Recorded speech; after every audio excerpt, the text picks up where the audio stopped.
E o convidado de hoje é Dr. Jefferson Luiz Alves Marinho, engenheiro civil, advogado, professor, perito e palestrante. Possui mestrado em Engenharia e Tecnologia Ambiental pela Universidade de León, na Espanha, e mestrado em Direito pela Unisc, do Rio Grande do Sul. É presidente do IBAP, Ceará, Instituto Brasileiro de Avaliações e Perícias de Engenharia do Ceará. É coordenador da pós-graduação em Gerenciamento da Construção Civil da URCA. Também atua como diretor técnico da ENGEAP, Avaliações e Perícias de Engenharia, e é perito do TJ Ceará e do TRF da 5ª Região. Além disso, é autor de vários livros e artigos técnicos. Vamos entender como funciona o universo das avaliações imobiliárias e seguir as dicas de Dr. Jefferson Marinho. Já comece a curtir, dar seu joinha e compartilhar agora nos grupos de WhatsApp. O conteúdo do Conect Imóveis Cariri está no YouTube. Compartilhe para os engenheiros, os corretores de imóveis, os arquitetos, os advogados, os correspondentes bancários e quem tiver interesse. Envie sua pergunta e participe. Conhecimentos gera riqueza. Pessoal, agora eu vou apresentar a vocês Dr. Jefferson Marinho. Olá, Dr. Jefferson Marinho. É uma honra lhe receber no podcast do Conect Imóveis Cariri.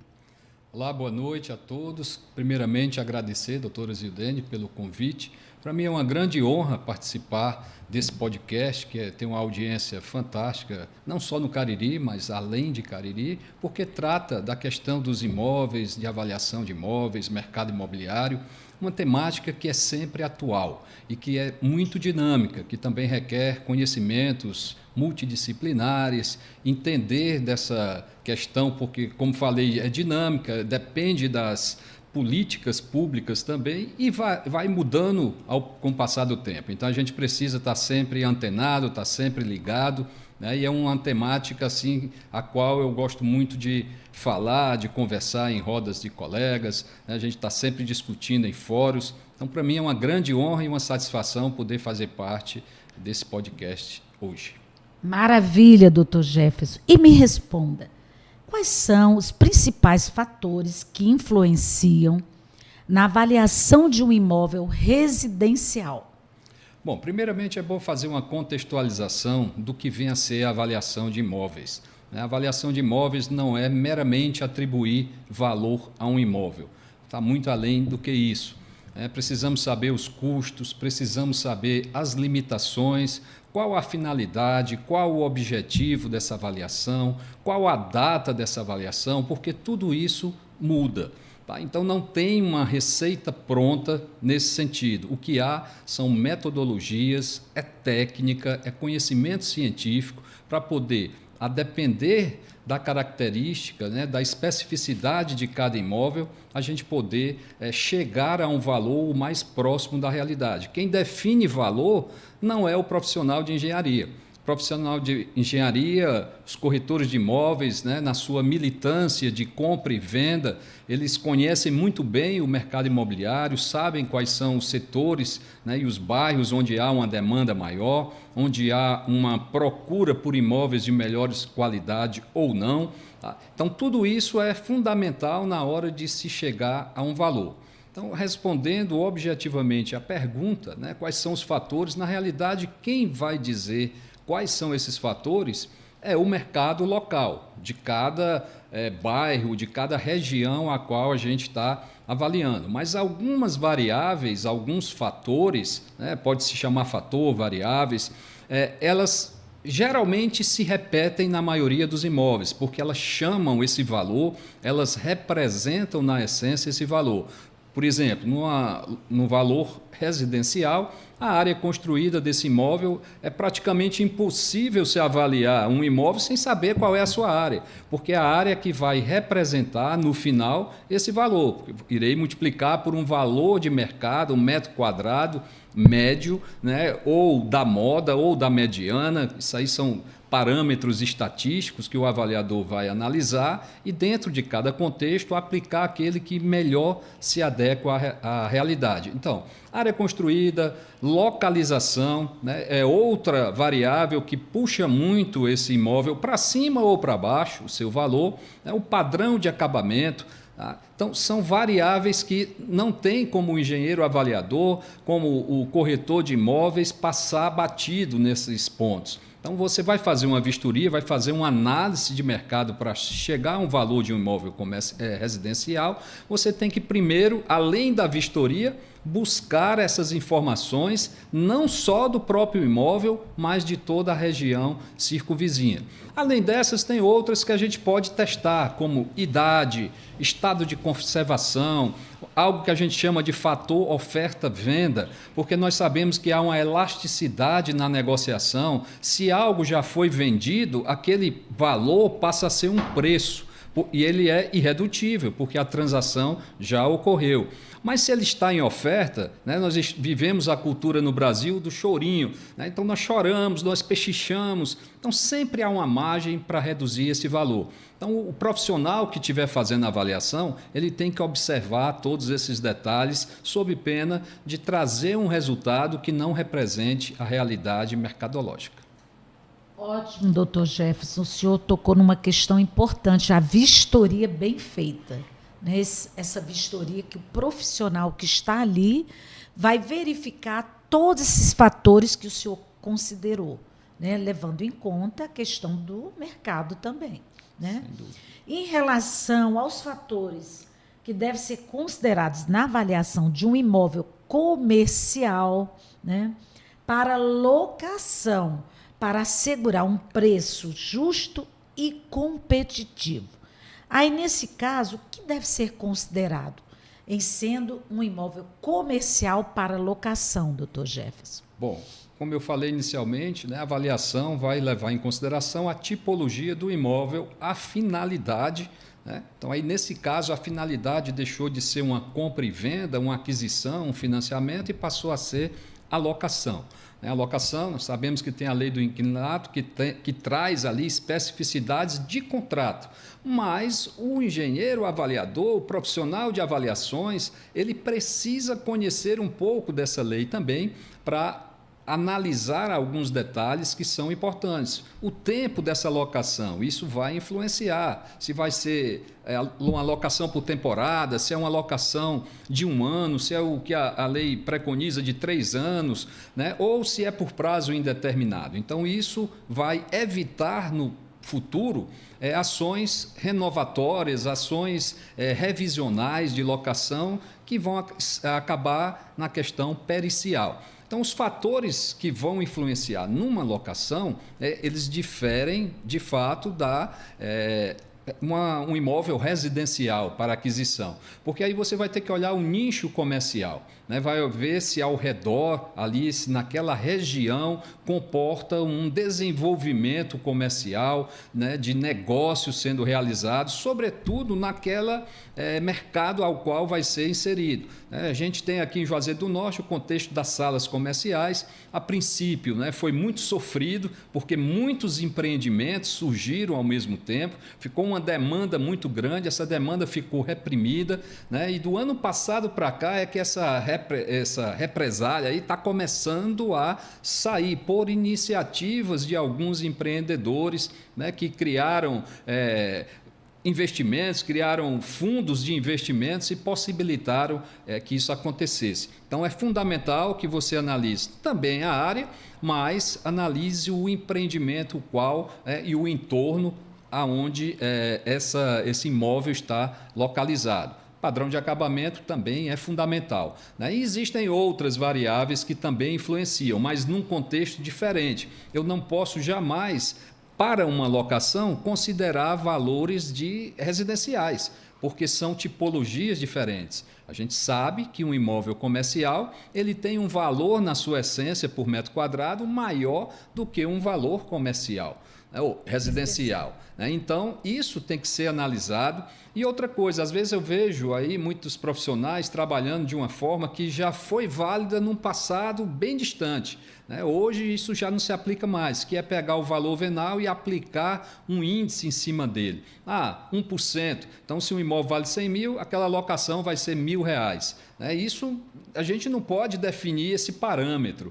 Por quê? Porque temos que ver o mercado. Então, comparar imóveis que estejam em locação, para em cima disso, devido aos seus devidos tratamentos, né, estatísticos daquele rol amostral, se chegar ao valor de mercado e não um valor econômico financeiro que muitas vezes não representa o valor de mercado, por serem mercados distintos. Né? Algo é um mercado financeiro que ele flui. É claro que os imóveis influenciam no mercado financeiro, até porque temos fundos de investimentos imobiliários, mas não é a sua única parcela na composição. Tá? Então, é comparar, ter um rol amostral bem balizado, né? Bem adensado, para que você, bem representativo, para que você possa chegar a esse valor. De toda forma, doutor Jefferson, quando se trata de imóvel comercial, é importante que o locador também faça um estudo prévio. Esse estudo prévio da área é importante levar em conta por conta do mercado, se aquele negócio comercial, porque muitas vezes são imóveis vultuosos, de valores significativos aqui na nossa região, no centro comercial. A gente tem muitos imóveis que são contratos aí de 5 anos, dentro da questão contratual, e aí esse estudo prévio também é aconselhável, não é isso? Exatamente. Esse estudo ele vai exatamente ver a viabilidade econômica, né, de investir aquele recurso, porque você vai receber isso na locação. Então, é um investimento inicial que você vai receber ao longo do tempo.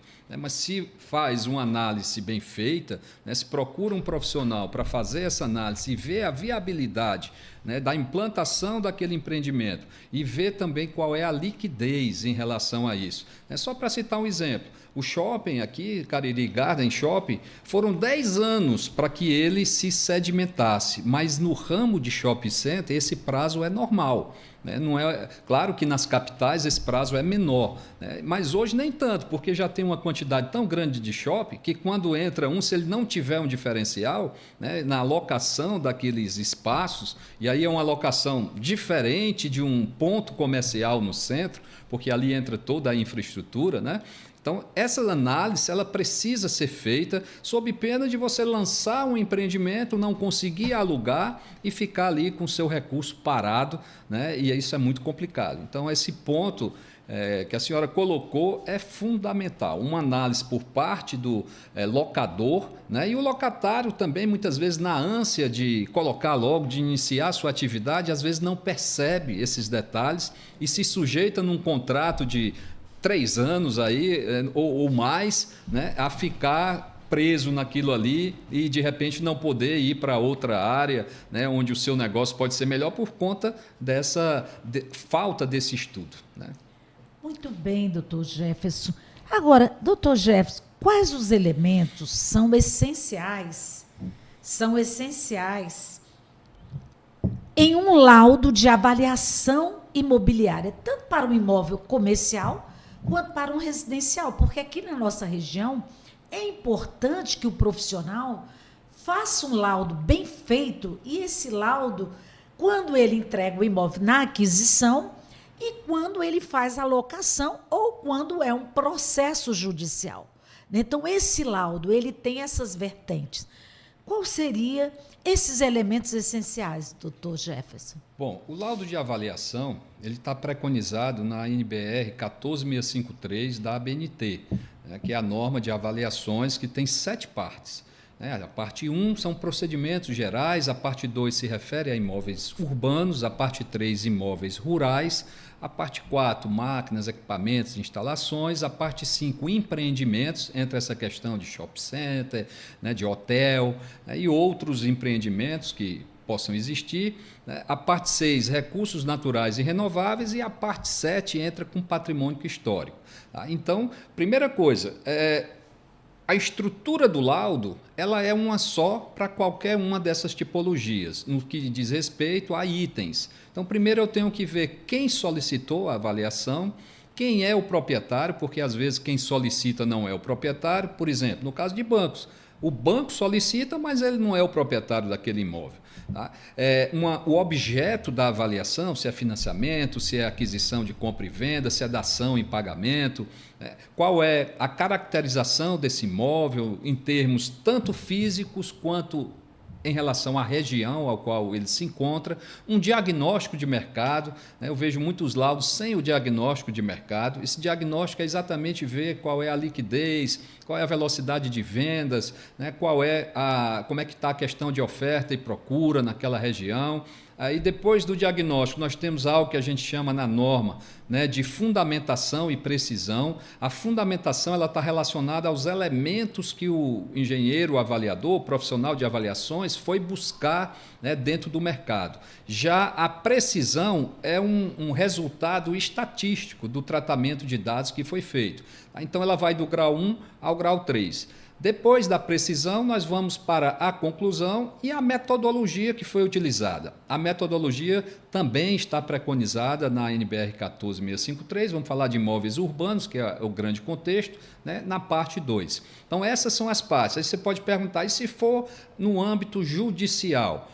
De repente, há uma querela em relação a um valor de um imóvel, duas partes não entram em composição, a lide está posta aí e tem que resolver. O juiz não conhece questões técnicas, ele não sabe qual é o valor certo, cada um apresenta um valor. Então, é nomeado um perito, esse perito vai fazer o mesmo trabalho que faria se fosse uma avaliação particular, e apenas ele vai colocar naquela estrutura judicial ali, e vai acrescentar a resposta aos quesitos, caso existam, que na maioria das vezes vão existir. Tá? Então, a estrutura básica é essa. Básica assim, porque a gente elencou aqui vários itens que são imprescindíveis. Se fazer um laudo sem atendimento a esses itens, há uma resolução do CONFEA que diz que esse laudo ele se torna nulo, por não atender características básicas da normativa. Lembrando, doutor Jefferson, que o juiz não está distrito ao laudo. Exatamente. Muitas vezes existem casos judiciais onde o juiz pede essa avaliação, esse laudo, o engenheiro faz esse laudo tecnicamente, é juntado, é também nomeado o assistente técnico de uma das partes, e dentro desse processo, em casos práticos, onde envolvem demandas, e muitas vezes o juiz ele não está distrito, e quando ele dá a sentença, e eu já vi casos, aquele laudo não foi considerado. Não convenceu, talvez, o juiz, ou porque ele entendeu que ali era um caso que se enquadrava em outra situação. Uhum. E aí uma das partes pode ser o vencedor da causa ou aquele que perde a causa. Por isso que é importante um laudo bem feito pelo profissional, seja um engenheiro, seja um arquiteto, nessas demandas que ocorrem, não é isso? Exatamente. Você tocou num ponto bem interessante, porque, na realidade, a prova não é feita para as partes, a prova é para o juiz. Ele vai aquilatar essa prova, e a gente sabe que, é claro, se um laudo for bem feito por esses profissionais, na hora de valorar essa prova, o juiz vai escolher a prova técnica, ao invés de uma prova testemunhal. Ela vai ter um peso maior, mas ele não está distrito. Se de repente ele olha o laudo, não sente segurança, mesmo ele sendo leigo naquele assunto, mas ele olha, já viu outros casos que analisou, e aí quando ele olha, esse laudo não é um laudo, ele está meio disfarçado, e ele pode deixar de lado esse laudo e ir para uma prova testemunhal, uma prova documental e chegar ao seu valor. Por outro lado, tem os assistentes técnicos que também devem ser capazes, né? São profissionais que são, nesse caso, são parciais, porque eles têm que defender os interesses dos seus clientes, mas não podem faltar, como em nenhuma área, faltar com a verdade, com a ética, né? Ele vai defender os seus interesses naqueles pontos que forem possíveis. E muitas vezes vão impugnar o laudo. Se o laudo ele está redondo, né? A impugnação vai ser muito pouco provável de cair por terra aquele laudo. Então é fundamental esse quesito, esse ponto, e volta à questão anterior da estrutura, né? Se eu mantenho um laudo bem estruturado, a probabilidade dele vir a ser impugnado é quase zero. E muitas vezes, doutor Jefferson, essa questão dos custos, né? Porque num processo, quando tem toda essa questão de avaliação, os profissionais que ali estão no processo, eles também têm os seus honorários, né? Isso também é importante que cada vez mais se especializem nessa questão de avaliação, porque são patrimônios que muitas vezes estão ali naquela lide, naquela demanda judicial, e esses honorários também o cliente ou a parte que vai, né, ter esse profissional, ela tem que estar consciente desse custo.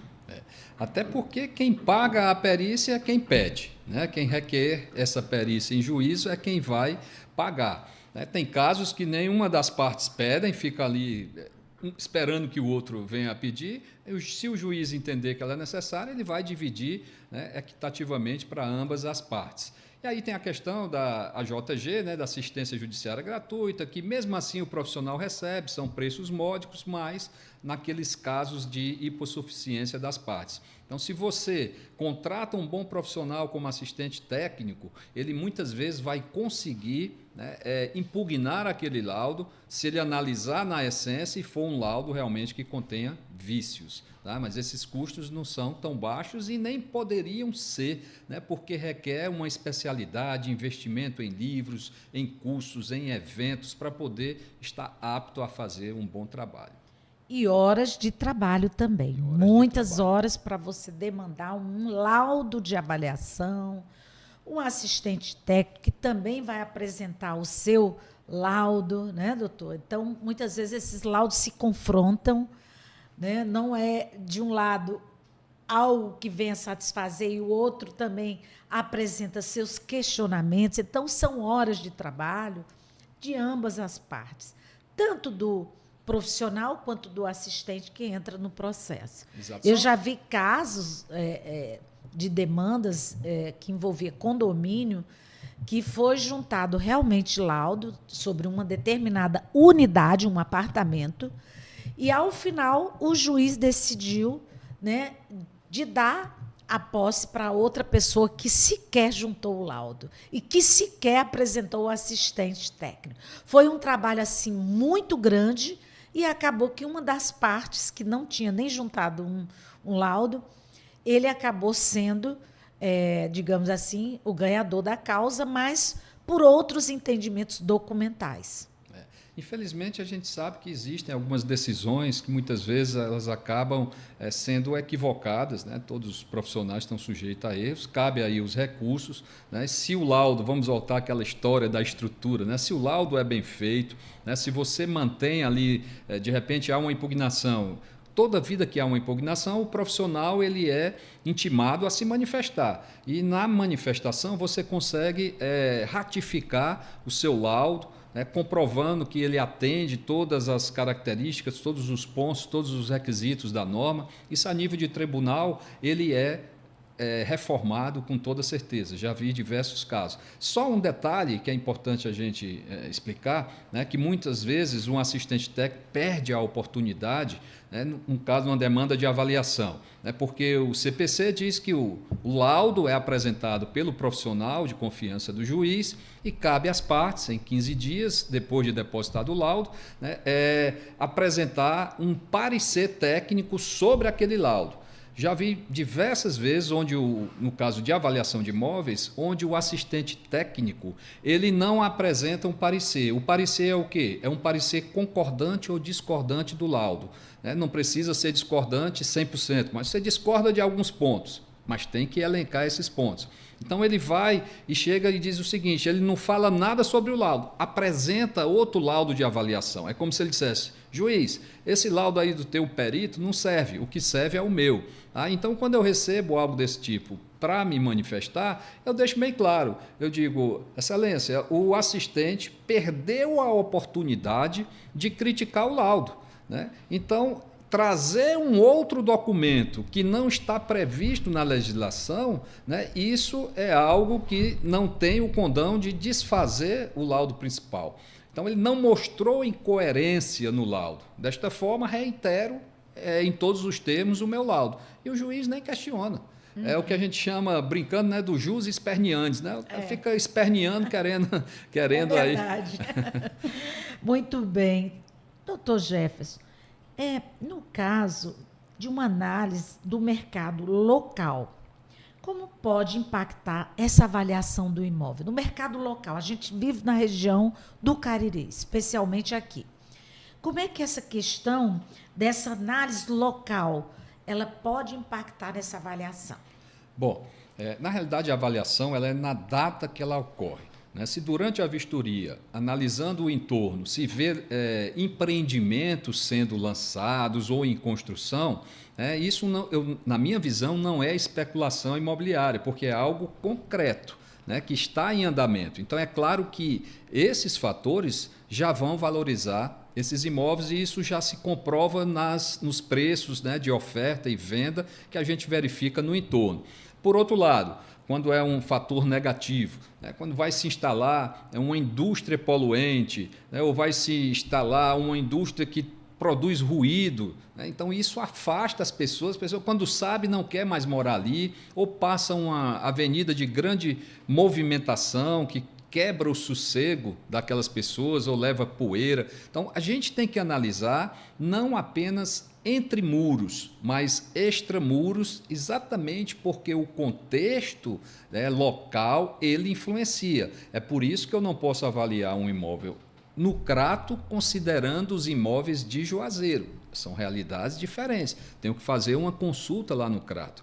E, às vezes, infelizmente, a gente vê isso também. Pessoas que trazem uma avaliação aqui para o Cariri, levando em consideração valores de mercado lá de Fortaleza. Então, elevam sobremaneira, né? Até porque tem imóveis, a gente já tem experiência e comprovação disso. No caso de apartamentos, os nossos valores aqui de metro quadrado estão ultrapassando, né, muitos imóveis semelhantes em Fortaleza. Então, tem que se analisar o contexto. Muita gente, às vezes, diz, não, isso é um absurdo, está alto demais, mas é mercado, está aqui o mercado. Compra e venda, né, de empreendimentos que foram lançados, apartamentos que foram vendidos, que estão em oferta. Então, esse é o valor do metro quadrado. Contra fatos, não há argumentos. Se eu consigo uma boa amostra, né, a amostra ela é composta de dados. Eu posso ter 15 dados, 20 dados, 30 dados que sejam fidedignos, e isso vai trazer a representação do valor. Então, altera e muito, positivamente ou negativamente, valorizando ou desvalorizando o imóvel. É interessante, doutor Jefferson, um caso prático, né? Um apartamento foi vendido, digamos, no mês de julho, por um valor, determinado prédio. 3 meses depois, agosto, setembro, outubro, agora em outubro, no mesmo prédio, no mesmo local, o apartamento quase vizinho foi vendido por um outro valor, bem mais acima, né? E aí, nessas análises, né, a diferença é muito pouco, 3 meses, né? Porque aí você faz assim um comparativo, né? Como houve assim, qual foi esse parâmetro? O Estado, né, tem os diferenciais, porque cada imóvel é um imóvel. Exatamente. Não existe imóvel idêntico. É naquele prédio. É naquele prédio. Mas o que tinha naquele apartamento e o que tinha no outro apartamento? Então, já me deparei com casos assim, ao fazer a captação do imóvel e conseguir, né, a venda. Mas o proprietário, muitas das vezes, ele já chega com o valor dessa avaliação que ele coloca na cabeça dele. Ele chega com um valor e quando o profissional, seja um corretor de imóveis, seja um engenheiro, chega com avaliação técnica, ele muitas vezes ele diz, não, é esse valor que eu quero no meu imóvel, porque ele é o dono do imóvel, né? Então, se ele é o dono, ele vai dizer é esse valor. E muitas das vezes contraria, na prática, no dia a dia, o profissional. Eu mesma já tive casos assim. E muitas vezes eu chego à realidade com o cliente, digo, olha, a realidade deste prédio, dos itens de lazer que tem nesse prédio, do valor do condomínio também, que é uma realidade que influencia nessa negociação. Por isso que a gente faz uma análise local e esse valor do condomínio e das taxas extras, que muitas vezes você não sabe, mas quando você vai levantar, existem, né? E aí eu onero nessa aquisição para quem vai adquirir esse imóvel na prática. E aí o proprietário, não, mas foi vendido um aqui, tem 3 meses, foi esse valor. Por que que o meu apartamento não é esse valor? Então, é o que eu sempre falo. Não existe imóvel igual. Só existe se for aquele empreendimento que vai ser lançado, né? Por exemplo, né, um empreendimento popular, onde todas as casas são iguais. E muitas vezes tem diferença, não é, doutor? Tem diferença. Vamos tirar exemplo disso, um loteamento, né, que geralmente as quadras que estão mais localizadas ali no início, na área urbanizada, eles têm um preço maior por metro quadrado daqueles lotes do que os que estão mais afastados. Tá? Então, essa sua colocação de que são distintos, mesmo que estejam um vizinho do outro, é perfeita. Né? Eu tenho que analisar cada imóvel separadamente para saber o seu valor dentro de um prédio, porque se fosse assim, não precisava da avaliação. Você chega num empreendimento vertical, multifamiliar, foi vendido algum imóvel aqui, o cara disse, foi, a unidade 402, por exemplo. Foi vendido por quanto? 300 mil. Ah, então qualquer outro vai valer 300 mil.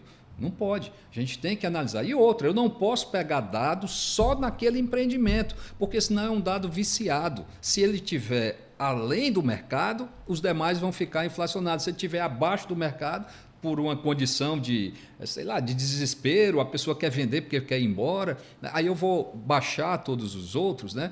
E é importante que a gente faça uma distinção de 4 elementos que, às vezes, as pessoas misturam tudo, principalmente os leigos, né? Que é valor, valor de mercado, preço e custo. São coisas totalmente diferentes.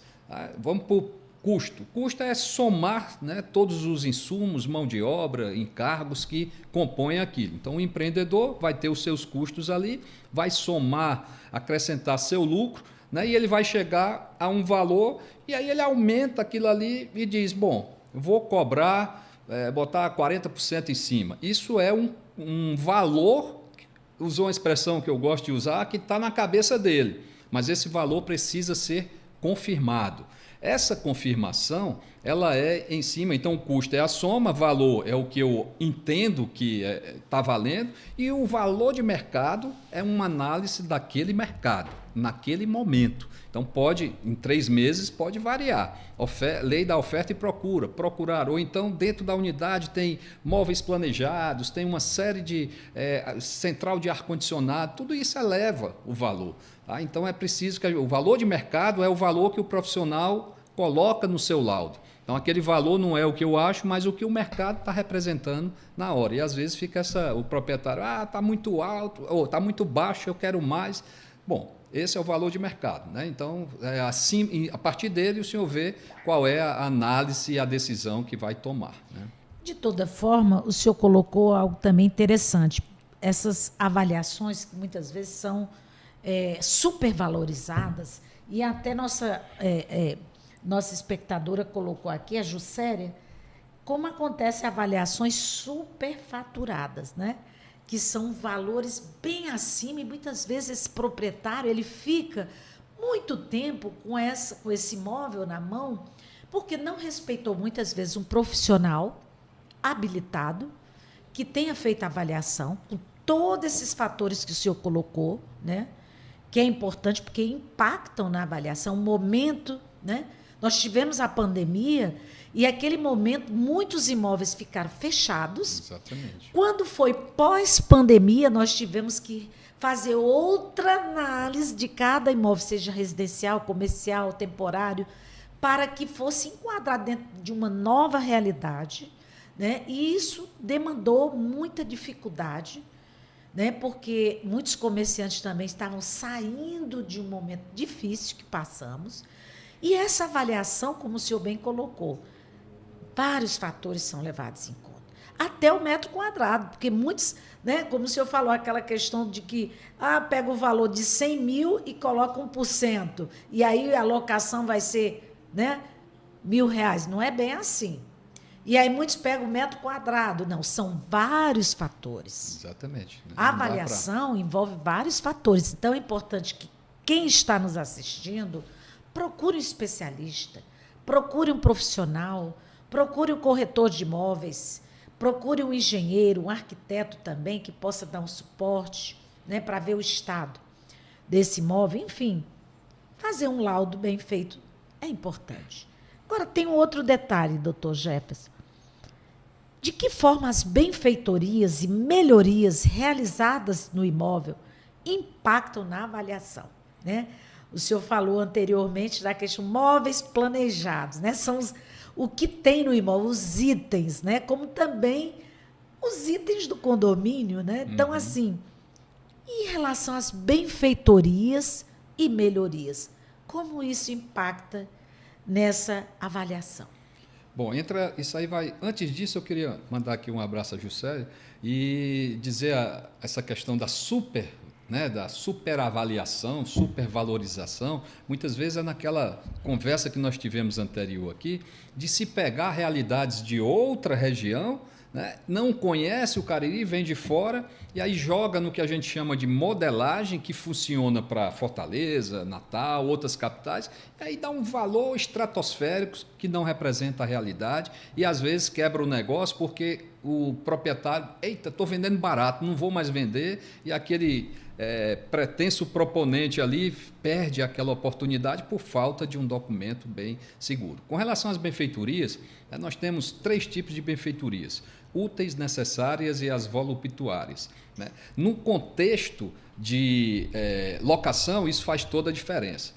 No contexto da compra e venda, né, nós vamos analisar aquele ponto de vista mais das voluptuárias, daquelas que trazem deleite, né, que trazem algum tipo de benefícios, custo-benefício. Pronto, exatamente, para o adquirente, né? Porque as úteis e necessárias subentende-se que quem vai vender já deve ter feito aqueles reparos, né? Ou se ele vai vender daquela forma, é necessário que ele explique aquilo ali bem detalhado para quem vai comprar, sob pena de cair no vício redibitório e ele ter até que pagar a indenização, né, devolver o bem e uma série de outras implicações que a legislação traz. Mas as benfeitorias, elas sim agregam valor, tá?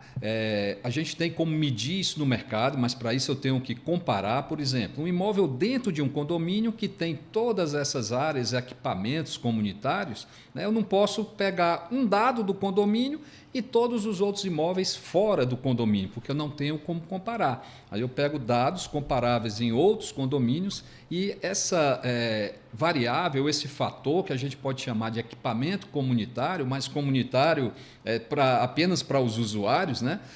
Isso eleva o valor, sim. Então, se você tem um imóvel com móveis planejados, né, com energia fotovoltaica, isso tem um valor diferente de um outro imóvel que não tem isso. Agora, essa valorização nem sempre é o custo que a pessoa demandou para realizar aquela benfeitoria. Pode ser até mais, mas tem vezes que eu fiz um benefício que esse benefício o mercado não entende como tão valorizado assim. Então, valoriza, mas não ao ponto de compensar o investimento que foi feito. Então, a gente tem que ficar atento a essa questão também, o investidor, né, de investir em algo, uma melhoria que saiba que aquele contexto, aquela realidade pagaria a mais por aquilo. No caso de prédios, vaga de garagem. Hoje um prédio com uma vaga de garagem é difícil as pessoas quererem, porque Hoje, o casal, cada um tem um carro, os filhos têm um carro, quem tem condições, claro, de morar num empreendimento dessa natureza, né? Então, fica ali uma vaga, fica aquela confusão, os outros carros na rua, ou tendo que pagar uma locação de uma garagem que não esteja ocupada, né? Então, pesa e muito. O senhor tocou num ponto, doutor Jefferson, em relação à vaga de garagem. Hoje, os prédios, a gente percebe que aqui eles fazem muito aquela cobertura, que é uma cobertura muito simples, né? Um toldo, com aquele, né? Tipo um toldo. Tipo um toldo. Então, assim, a temperatura daqui é realmente muito, né, quente, como outros estados também. Então, eu percebo que se fosse feito mais investimento desses novos prédios, não só a vaga no espaço aberto, como eu vejo, mas que fizessem coberturas melhores. Porque, como foi bem dito, você hoje tem um veículo, amanhã tem um veículo maior, que ele fique, né, protegido de sol, de chuva, isso também agrega nos prédios, né? A gente vê lá em Fortaleza, vê no Rio de Janeiro, condomínios assim, eles não costumam fazer muito esse tipo de toldo que eu vejo aqui. O custo, vamos discutir a questão do custo, é bem verdade, mas se você vai agregar também um material que venha dar essa garagem, que ela seja coberta, vaga coberta, tem um outro valor. Sem dúvida. Né, doutor? Então, assim, eu percebo que há necessidade de se rever esses grandes empreendimentos que estão sendo feitos, verticalizados na nossa região, que faça áreas verdes, né? Que façam também a garagem com uma proteção melhor, porque isso vai agregar no valor dessas unidades. Não é superfaturar, que fique claro. Exatamente. Porque aí vê o que o mercado tem em relação a isso, o que ele está disposto a pagar em relação a isso, né? Porque com relação à garagem tem outra coisa que às vezes é um fator que assusta, que é o que a gente chama de vaga presa. Então, você para atrás do carro de outro, toda vida que vai sair tem que perturbar o vizinho para sair. Comprou naquela condição, mas é algo altamente chato, né? Você está toda a vida tendo que chamar ou ser chamado para sair. Então, essa visão de se ter empreendimentos com garagens ou em pilotis, né? Ou em subsolo, né? E a gente já tem alguns empreendimentos aqui dessa forma e viu que eles não deixaram de vender por conta disso. Pelo contrário, foi uma velocidade de venda maior, né? Porque agrega, entra na questão da benfeitoria, e isso é uma benfeitoria porque está para além da unidade da área privativa, né? E isso agrega valor, sim, né? E é uma questão cultural. A partir do momento que começa a impor isso, né, você que vai procurar, você já sabe que vai pagar algo a mais, mas é algo que te dá conforto, segurança, né? Uma garantia e a certeza de que quando eu for vender, eu vou agregar aquele valor na venda. Então, isso é fundamental a gente analisar. Muito bem, doutor Jefferson. Então, quais são as metodologias mais comuns para uma avaliação imobiliária precisa e como aplicá-las corretamente? Porque temos várias metodologias, o senhor já mencionou algumas, para que fique claro para esses profissionais que estão nos assistindo. Existem métodos, existem normas. Quais seriam elas, né, para que fique mais claro? As mais comuns.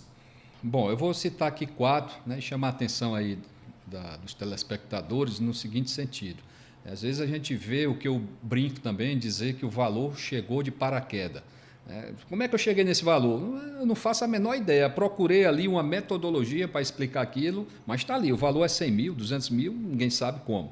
A metodologia, preferencialmente, que a norma traz, é o método comparativo direto de dados de mercado. É comparar casa com casa, apartamento com apartamento, ponto comercial com ponto comercial, lote com lote. Já vi se comparar coisa diferente, que eu chamo de salada de fruta. Eu quero saber quanto é a banana, eu vou pesquisar o preço da laranja, né? Então, não faz sentido isso. Mas a gente vê às vezes. O cara coloca prédio comercial, residencial, tira a média e diz que o valor do metro quadrado é aquilo. Ali ele está atrás de uma receita para apresentar um valor, mas um valor totalmente fora do contexto da realidade. Método comparativo direto de dados de mercado. Eu vou avaliar, de repente, um hotel. né? Eu encontro hotel à venda na cidade para comparar, é difícil, né? É quase que impossível. Tá? Um posto de gasolina, eu encontro postos de gasolina à venda para que eu possa comparar? Não. Então, como é que eu faço nesses casos? Né? Eu tenho que ter metodologias. Então, nesse caso, a gente usa o que a gente fala de método evolutivo, que vai evoluindo, é somar as parcelas. Avalio o terreno, como se nu fosse, eu consigo comparar com outros terrenos. Somo, aí entra aquela questão dos custos. Os custos para implantar ali toda a edificação, benfeitorias que tem no local, e se aplica um fator de comercialização. Esse fator de comercialização é apurado no mercado para ver qual é a valorização depois dele estar pronto. Gastei 1 milhão para fazer, mas consigo vender por 1.100.000. Então, qual é esse delay, esse 100 mil aí de diferença, seria o fator de comercialização. Então, método comparativo, método evolutivo. E agora vamos imaginar no centro, no perímetro urbano da cidade, eu tenho uma grande gleba. Aqui em Juazeiro eu tenho uma grande gleba, uma área com 50 mil metros quadrados. Eu vou achar outras áreas com 50 mil metros quadrados nas mesmas condições para comparar? Não. Eu tenho lotes. E eu pegar o valor 50 mil e multiplicar pelo valor de um lote é um erro malvado, porque esse valor vai lá para cima, é a questão da supervalorização. Então a gente tem um método involutivo, que é o contrário, involui, sai do lote, que eu tenho como comparar, tiro todos os gastos, todos os custos para a implantação desse lote, arruamento, tributos, né, questão de corredor, posteamento, a infraestrutura, água, energia, posteamento, né, o que eu deixo para a prefeitura, né, de área verde, institucional e etc. E aí eu deduzo tudo isso, levo isso a um valor presente, porque eu não consigo vender todos os lotes no mesmo dia. Então eu vejo uma previsão de venda por lote, velocidade de venda, trago isso a um valor presente e eu chego ao valor da coisa bruta, que seria a gleba, né? Isso é o involutivo. E o método da capitalização da renda é quando eu vou para uma loja num shopping center. Avaliar comparativamente não é a melhor técnica, e sim eu ver qual é o ganho econômico financeiro que aquilo dá. Então eu vou pela avaliação que a gente chama econômica. Então esses são os 4 tipos mais usuais, deixando bem claro a quem está nos assistindo que comparativo direto de mercado é o preferencial. Mas tem casos que a gente não pode comparar áreas com bugalhos, né? Então tem que buscar outras metodologias. Muito bem, doutor Jefferson. Como o engenheiro do banco, agora vamos falar um pouco da questão do banco, realiza a avaliação de um imóvel financiado? E quais aspectos são considerados no processo desse financiamento? Porque existe também aqueles casos quando é aquisição e construção de um terreno. Existe os casos de um imóvel usado. Existem os casos de imóveis novos. Quando esse profissional, né, ele vai fazer essa vistoria, como é que ele vai utilizar isso nesse processo de financiamento? Porque muita gente que nos assiste, eles não sabem que vai um engenheiro, né? Como é que é feito isso, doutor? Porque o senhor trabalha com muitos bancos, né? Na essência, os bancos têm alguma diferença de metodologia, de procedimentos, mas, via de regra, é basicamente o mesmo, né? Você vai vistoriar um imóvel para que chegue a um valor de mercado, e esse valor de mercado vai ficar em garantia no banco. Garantia que hoje está atrelada aí na alienação fiduciária ou na garantia hipotecária em alguns tipos de negociação. Tá? Então, o engenheiro, o profissional que vai fazer a avaliação para um banco, ele tem que, além de se ater ao que a norma fala, se ater a alguns procedimentos, alguns normativos internos, né? Por exemplo, Caixa Econômica, ela traz ali alguns normativos com relação a recursos, né, que aí é o que está no Código Civil mesmo. Ela traz o atendimento a normas, então questão de esgotamento sanitário, tem que ter uma distância para as paredes entre fossa e sumidouro, porque aqueles dejetos vão infiltrar e podem enfraquecer a fundação, né, a questão de um quadro elétrico, ter um disjuntor residual, e às vezes a gente nega um imóvel por falta de um desses requisitos. requisitos, e aí todo mundo fica com raiva, quem está comprando, quem está vendendo, porque pensa que a gente está criando um obstáculo. Mas aquilo é uma garantia, até mesmo para que, se houver um sinistro no imóvel, ele venha a ser resguardado, né, e não ter a sua apólice negada por ter sido culpa dele. Então, o engenheiro vai analisar isso, o profissional, o arquiteto, o corretor vai analisar esses detalhes, e vai atender tanto o que está na norma quanto o que está nos normativos, deixando claro que esse financiamento aí pode chegar até 30 anos. Então, ele tem que ser um valor que o banco, de repente o cliente não pagando, o banco consiga fazer uma venda direta desse imóvel sem perder tempo. Até porque banco não é imobiliária que possa ficar com a sua carteira hipotecária ali, ou a sua carteira imobiliária ali, ele quer passar para frente, né, para poder cobrir ali aquele financiamento que foi feito. Então temos que analisar a liquidez também. Diferentemente que às vezes eu vou fazer uma avaliação para fins patrimonial, então eu não levo em conta a liquidez. O cara não quer vender, ele quer saber quanto é que é o imóvel dele. Então eu avalio, mas não vou levar em conta a liquidez. A diferença básica nisso é a questão de fossa sumidouro, disjuntor. O cara não botou, você alerta, mas o fato dele não ter colocado, ele quer saber por um valor patrimonial ou vender a um terceiro, né, que não financiado. Então, isso a gente coloca no laudo, mas ninguém vai negar a garantia, só nega a garantia quando é para um banco, porque está no normativo a questão de atendimento à garantia. É claro, doutor Jefferson, que dentro dessas avaliações para financiamento imobiliário de imóvel, seja ele usado, aquisição e construção, seja imóveis novos, essa avaliação ela é muito técnica, porque muitas vezes esses materiais que o cliente não vê, muitas vezes são materiais de baixa qualidade. E aí compromete também a estrutura do imóvel, né? E a parte elétrica, que o senhor colocou muito bem, é uma parte muito importante, né? Não é a questão só de um fio de alta qualidade, porque na hora que pega fogo é questão de segundos. Então é importante que essa vistoria técnica, para quem está comprando um imóvel financiado, ela seja muito bem feita pelos engenheiros dos bancos, que faça esse laudo bem feito, porque ali vai morar uma família, vai morar você que está fazendo a aquisição. E se houver um sinistro, claro que o contrato prevê esse seguro, mas é importante que essa vistoria seja bem feita, para que evitem os sinistros que ocorrem. Não é verdade? Verdade. Se houver um sinistro, tem a apólice, mas é importante que diga o seguinte, a seguradora ela vai buscar todas as formas para saber se há cobertura. E se encontrar que há uma falha construtiva, ela tira o corpinho de banda e com razão. Né? Igual um carro, bateu o motor, eu posso chegar para a montadora e dizer, bateu o motor porque eu não coloquei óleo, e aí dizer, não, está na garantia sim, mas você tem que dar a manutenção no imóvel, no veículo. A mesma coisa no imóvel. E eu acho que, nesse ponto, a indústria automobilística ela evoluiu muito.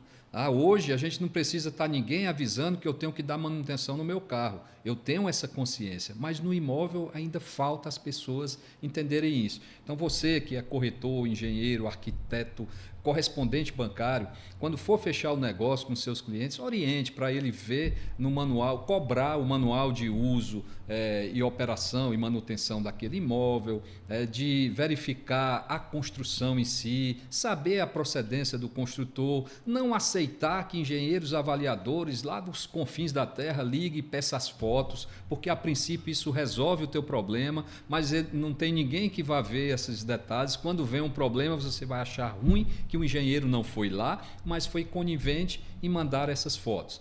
Então evite esse tipo de coisa, porque você vai minimizar muito problemas no futuro. Ou seja, a responsabilidade desse profissional que faz esse laudo, ela é muito importante para o seu cliente ficar satisfeito. Porque é ele que vai fazer a aquisição dessa casa, é ele que vai comprar esse imóvel, que seja usado ou novo, né? Então, essa vistoria técnica ela é de muita responsabilidade. Exatamente. E o próprio corretor, ele deve acompanhar. Então, é muito importante, você que está nos assistindo, Observe quem é esse profissional que você está contratando, que está construindo o seu imóvel. Pesquise. Saiba quem é esse profissional, qual é o histórico dele profissional, quantos anos ele já atua, quais são as casas que ele construiu, quais são os imóveis que ele já apresentou laudo. Vai na Caixa, vai no banco, pergunta qual é a referência que ele está lá no banco. Ele é credenciado, porque se houver uma falha, ele pode vir a ser descredenciado, não é mesmo, doutor? Exato. Jefferson. E a Caixa, ao longo do tempo, nos seus contratos, ela já descredenciou alguns profissionais por conta disso, né? Por não entregarem laudos no prazo, por demorarem muito, por fazer um laudo com vícios, com muitos erros, né? Por pedirem fotos ao invés de se deslocarem ao local, porque ganha para isso. Eu moro muito longe. Você não foi obrigado a ir para um local distante. Você se credencia naqueles polos que você entende que tem como atender.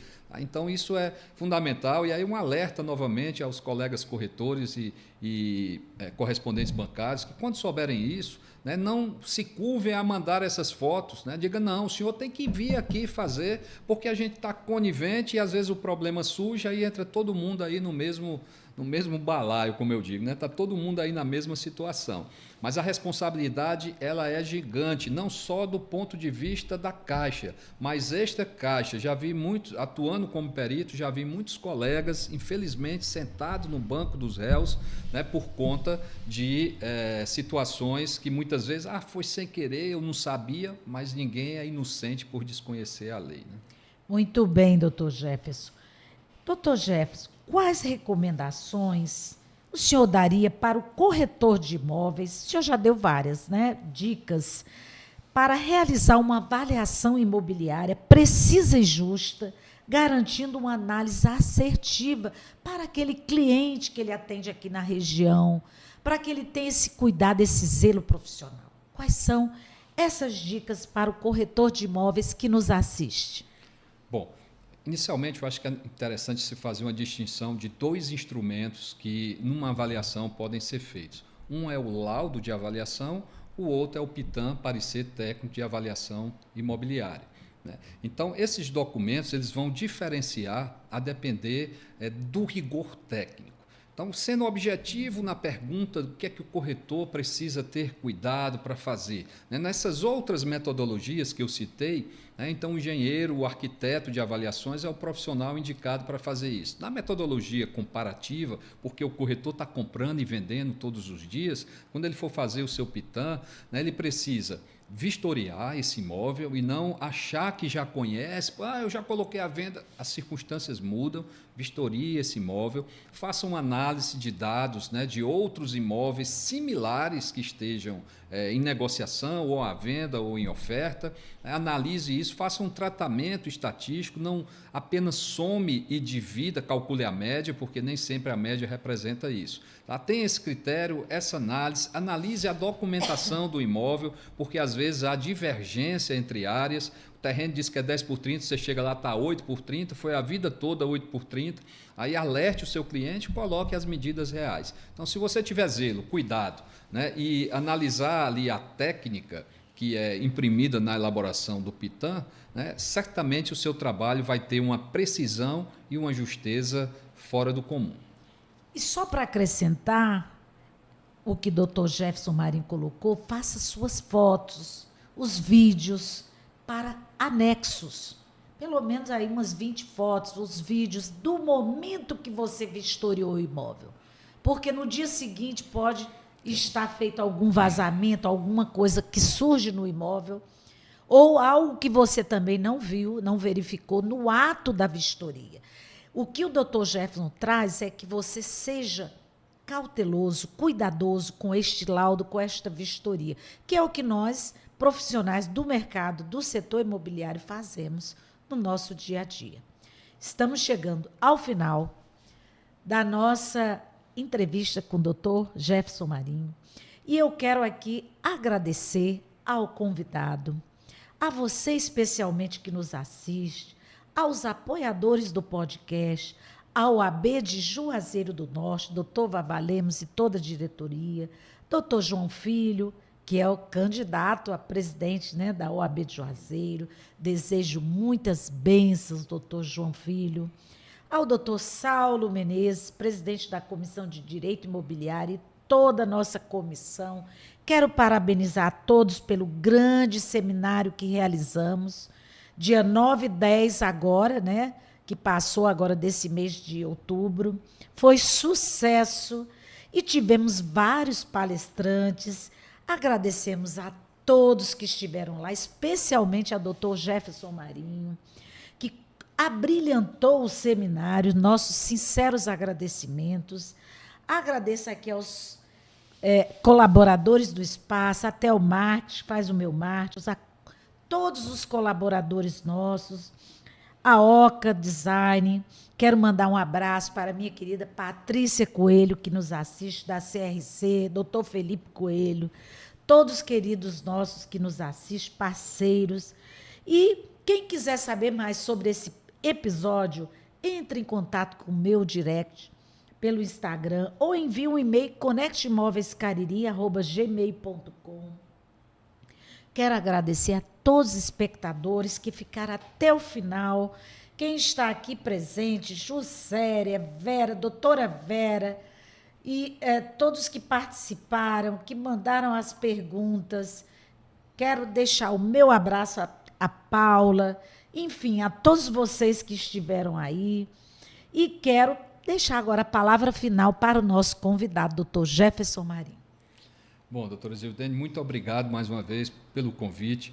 Para mim, como disse no início, é uma grande honra poder participar de um evento, principalmente num canal tão importante quanto esse para a região do Cariri.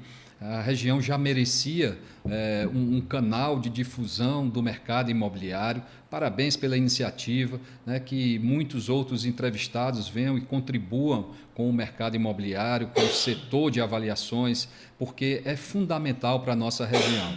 Conhecimento é multidisciplinar e a gente precisa ouvir opiniões de pessoas que estão militando no mercado. Fico muito feliz com o convite, fico muito feliz em ter podido participar do seminário de Direito Imobiliário. Para mim foi uma grande honra estar ali, fazendo parte com diversos palestrantes também de renome. Agradecer aí a audiência da Juscelia, da doutora Vera, deixar um abraço para o amigo Saulo, doutor Vavá, porque OAB deve se juntar mais com esses outros conselhos, como o Cresce, como o CREA, e a gente juntos criar, desenvolver eventos e metodologias de difusão do conhecimento para esse assunto que é multidisciplinar, que vem a ser a questão do mercado imobiliário. E a nossa região ela tem crescido diferente de muitas outras regiões e precisa de um preparo técnico, jurídico, da questão do marketing, da venda, para que nós alcancemos voos muito maiores. Então, muito obrigado, estou à disposição.